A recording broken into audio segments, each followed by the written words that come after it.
Nós já começamos o programa com os destaques da nossa capital federal. Quem tem as informações é o Saulo. Bom dia, Saulo. Olá, pessoal, bom dia. E a Conab divulgou no seu 5º boletim Prohort que os preços do tomate vão cair, revertendo as altas que tivemos aí em fevereiro a abril. Esses preços, segundo a Conab, vão cair porque entram agora a safra de inverno. A maior alta registrada foi na Ceasa de Goiânia.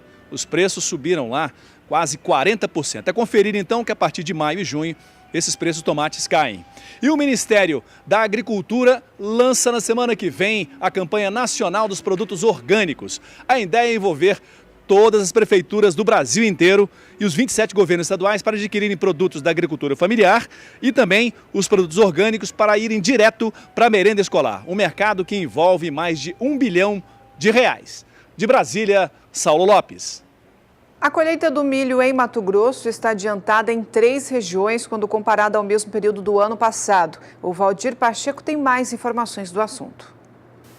No último levantamento divulgado pelo IMEA, Instituto Mato Grossense de Economia Agropecuária, nesta semana a colheita do milho começou no estado e aponta que houve um adiantamento em relação ao mesmo período da safra passada e a média dos últimos 5 anos. Isso é reflexo da antecipação da etapa inicial da semeadura. De acordo com as análises dos economistas do IMEA, por enquanto apenas as regiões Nordeste, Sudeste e Médio Norte iniciaram os trabalhos, com destaque para a Nordeste, que já exibe 1,32% da área colhida, o que representa um recorde para o período. Para as demais regiões, ainda não foram reportados avanços representativos devido à passagem da frente fria e à alta umidade na semana passada, que impediram a secagem do cereal. Desta forma, é esperado que a intensificação da colheita se dê ainda no mês de junho, quando é previsto que as regiões já estejam com as colheitadeiras no campo. Vai depender também do comportamento climático para as lavouras atingirem um ponto da colheita. Com o início da colheita do milho para a safra 2018-19, o preço do cereal mato-grossense apresentou um recuo semanal de 2,19%, ficando cotado a uma média de R$ 22,58 a saca, concluiu o Instituto.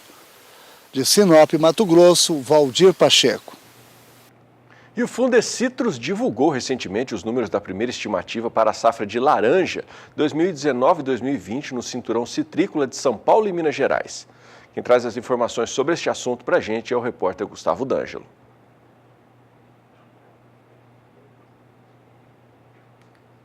Bom, daqui a pouco você vai ver mais detalhes sobre essa questão.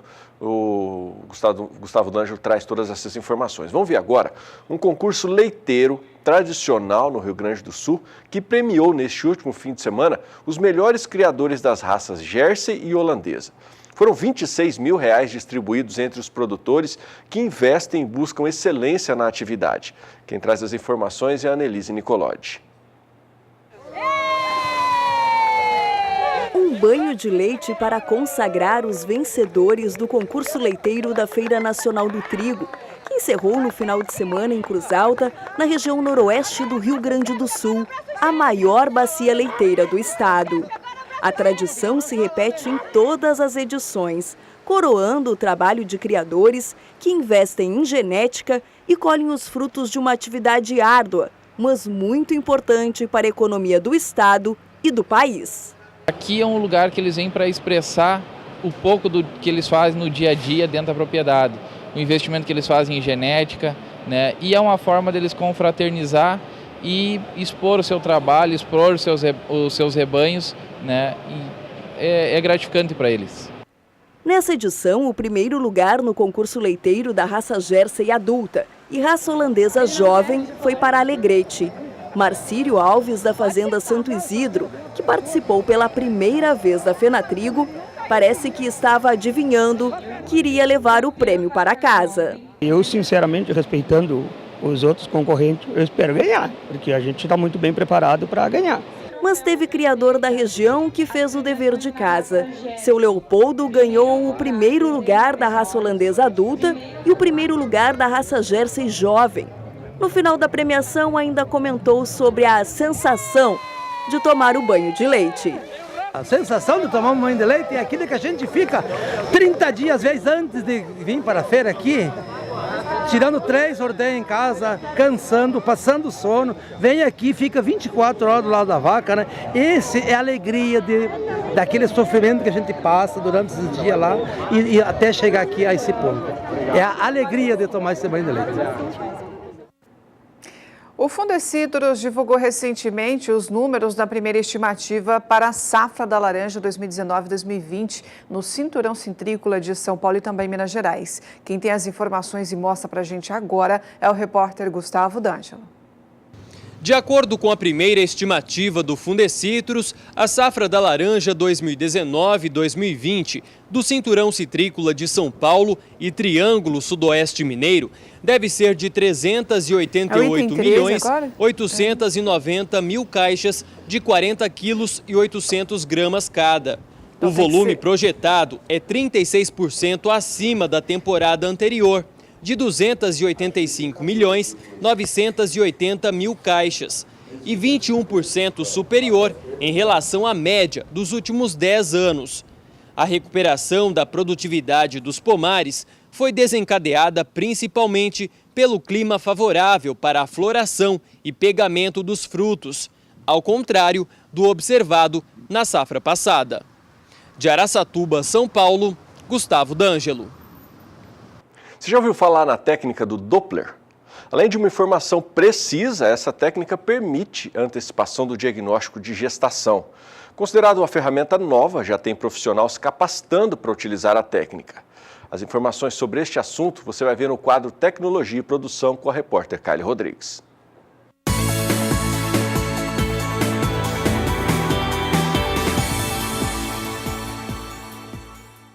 A técnica Doppler é um avanço na ultrassonografia. Permite a avaliação de fluxo de sangue e a qualidade de um corpo lúteo. A técnica Doppler vem sendo estudada há 4 anos no Brasil. A tecnologia traz agilidade no diagnóstico de gestação, diminuindo o tempo entre as IATFs. Em pontos específicos de um protocolo de sincronização, a gente consegue identificar uma prenhez mais precoce, por volta de 22 dias de gestação, avaliando somente o corpo lúteo do animal. Não precisa visualizar o útero e verificar a presença do feto. Então, a técnica Doppler antecipa um diagnóstico de gestação quando você já sincronizou esses animais previamente. Então, você fez um protocolo de ATF. E aí, você pode já reiniciar um novo protocolo de sincronização, sem saber se a vaca está prenha ou vazia. E com 22 dias, você consegue identificar se ela está prenha, avaliando o ovário desse animal. Considerada uma técnica nova, a procura por capacitação tem sido grande por parte dos técnicos. Ainda carece de chegar com força, né, no campo. Claro que são realidades específicas, a gente usa para ressincronização de protocolo, mas em propriedades que fazem 2, 3 inseminações com IATF, ou nem usam touro na estação de monta ou pecuária leiteira, essa antecipação aí de 8, 9 dias é bastante vantajosa. Ganho para a pecuária, né? Com certeza, como a gente sempre tenta trazer tecnologias que façam o produtor ganhar mais, melhorar a produtividade, essa é mais uma ferramenta pontual que pode trazer ganhos para o produtor. Este médico veterinário trabalha com pecuária leiteira. Entre as vantagens da tecnologia, pontua a homogeneidade dos lotes de bezerros. Então, você ganha dias em protocolos de inseminação que você pode fazer. Então, isso para a gente lá vai ter um resultado muito interessante na homogeneidade do lote no final da estação, na hora de vender esses bezerros. Nós estamos numa luta por terra, por recursos, então tem que usar bem esses recursos. E a tecnologia, nesse caso, ajuda bastante, né? Se acelerando esses processos, usando essa tecnologia, você vai conseguir ter um resultado melhor, tanto no gado de leite quanto no gado de corte, que é muito importante hoje nessa briga, né, que é você ter lucro numa propriedade. De Campo Grande, Kylie Rodrigues. O plenário da Câmara deve votar hoje a medida provisória que modifica a estrutura do Estado e pode atender uma demanda do setor do agronegócio. É a transferência das demarcações de terra da FUNAI para o Ministério da Agricultura. Em Brasília, a Frente Parlamentar da Agropecuária, FPA, discutiu o encaminhamento para a votação ontem. Acompanhe a reportagem de Saulo Lopes. É uma corrida contra o tempo e a Frente Parlamentar do Agronegócio acelerou. Buscou o secretário de Assuntos Fundiários do Ministério da Agricultura, Antônio Naban Garcia, para detalhar a medida provisória 870. A expectativa é que o texto seja votado amanhã na Comissão Especial da Câmara. Na votação dessa medida, há uma polêmica. É a demarcação de terras indígenas que atualmente é feita pela FUNAI, a Fundação Nacional do Índio. Mas a Frente Parlamentar do Agronegócio e o governo federal querem que essa prerrogativa seja transferida para o INCRA, ligado ao Ministério da Agricultura. Não existe mais por parte do próprio índio, ou pelo menos de muitas etnias que nós estamos recebendo, vontade de ampliação. O que eles querem é poder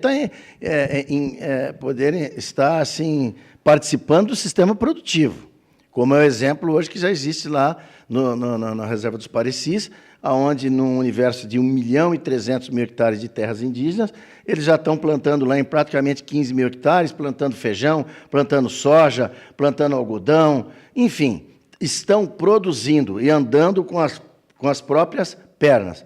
Agora, ninguém aqui quer entrar nesse embate. Olha, vamos ampliar ou vamos... Não, nós queremos fazer as coisas dentro da lei. Não adianta vir lá um antropólogo e fazer um laudo falso e dizer, olha, aqui tem evidências de índio, e simplesmente dar uma canetada e cria lá uma reserva indígena de quase 500 mil de hectares. Isso, para mim, é insanidade. O deputado Sérgio Souza, do MDB paranaense, é o relator do texto e acredita na aprovação, que amplia o que chamou de segurança jurídica para o setor do agronegócio. A FUNAI sai pela medida provisória 870, pelo texto original que veio do governo, sai do Ministério da Justiça e vai para o Ministério de Desenvolvimento Humano.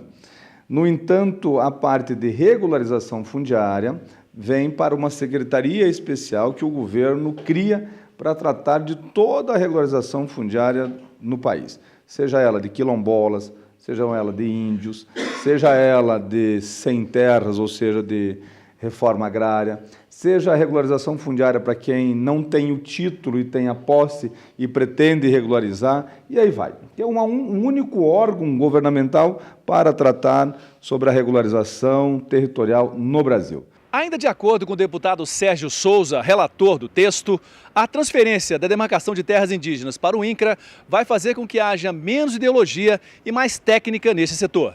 De Brasília, Saulo Lopes. Em passagem pelo Rio Grande do Sul, o senador gaúcho Luiz Carlos Renzi, defensor dos direitos, pesquisas e tecnologias para o agronegócio, conversou com a nossa jornalista Annelise Nicolodi e falou sobre as perspectivas políticas e economias para o setor no governo Bolsonaro. O que nós estamos vendo no governo Bolsonaro, com a ministra Tereza Cristina no comando, né, do nosso Ministério da Agricultura, as perspectivas são boas, né? O que nós temos são momentos, crises que nós estamos passando nesse momento com relação à soja especificamente. O mercado não está bom, caiu muito o mercado em função de uma guerra entre Estados Unidos e China, que de uma certa forma nos prejudica.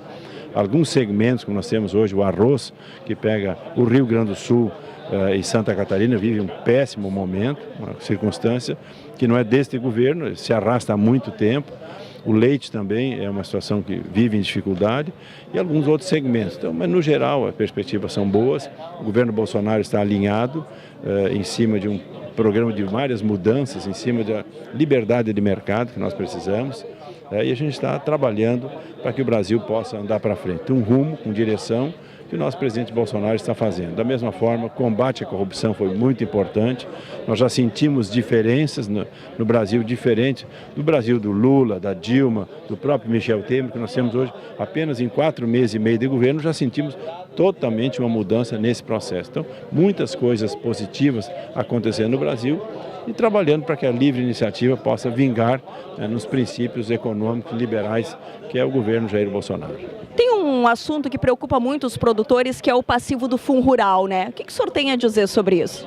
Esse é um problema que já Michel Temer, por questões legais, acabou não assinando o perdão das dívidas dos agricultores. Então, já existe uma pressão muito forte. Agora, o Bolsonaro também resiste. Ainda essa semana eu conversava com o Marco Sintra.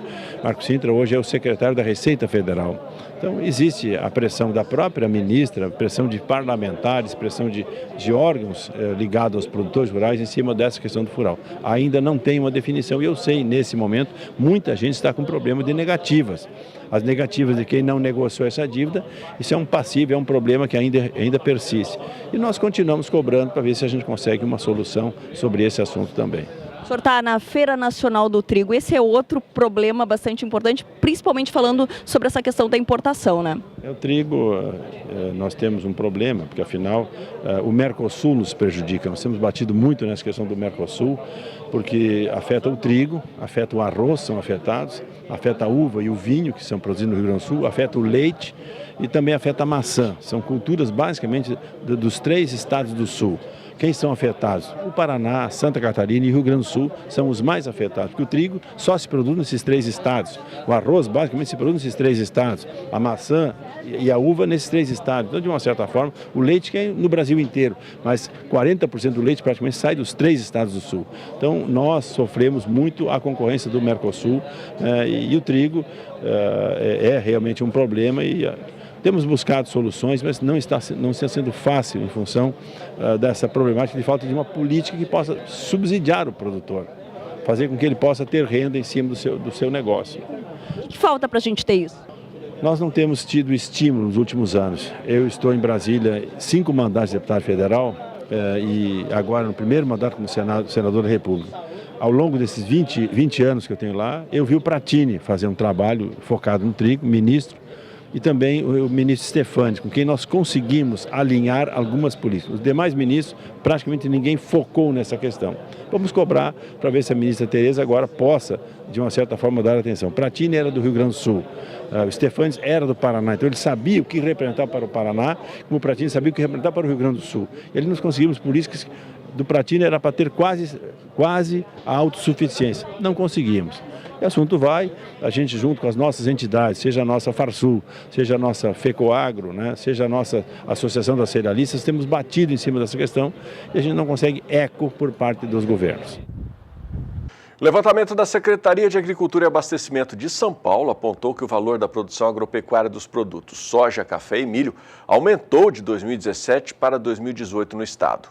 Os detalhes você confere com o repórter Gustavo D'Angelo. O valor da produção agropecuária paulista em 2018 somou 75 bilhões e 500 milhões de reais. O melhor desempenho foi obtido pelo grupo de grãos e fibras, que apresentou um crescimento de 18,36% no seu VPA. 4 produtos apresentaram excelentes desempenhos e compensaram parcialmente o resultado do VPA total do estado. São eles soja, café, milho e leite. O conjunto formado pelas olerícolas aumentou 6,9% seu VPA. Dos produtos selecionados, 22 apresentaram arrecadação menor que a obtida no ano anterior. Os que mais pressionaram negativamente o conjunto em comparação com 2017 foram cana-de-açúcar, que responde por aproximadamente 38% do total e sofreu queda de 8,24% em função da redução de 6,68% no preço médio recebido pelo produtor e de 1,67% na produção. A carne de frango, com redução de 4,57% devido à queda de 11,1% em sua produção, e o ovo de galinha, que acusou redução de 8,1%, resultado da queda de 15,5% no preço médio recebido pelo avicultor. Os produtos para a indústria tiveram o pior desempenho, seguido pelo grupo de produtos animais. Já o conjunto formado pelas frutas frescas permaneceu estável. De Araçatuba, São Paulo, Gustavo D'Angelo.